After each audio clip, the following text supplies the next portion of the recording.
ay paglihok. Kay ikaw may lang di ka sa mga pagumangkon niya. Kung ikaw kwan, ay paglihok da. Bantay ka dito na. Ha? Ay paglihok ka. Okay. May ka lang sa uban. Pero pag ikaw, pahilak-hilak dayon ka, pahilak-hilak.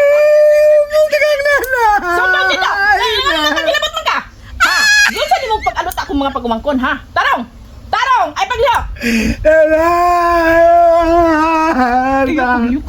Ay paglihok, ha? Ha? May lang ka. Nya karon kung ikaw na dayon magilak-hilak dayon ka? Ha? Masuko ka magilak-hilak sila nya karon unsa man na? Hindi naman napang silandi.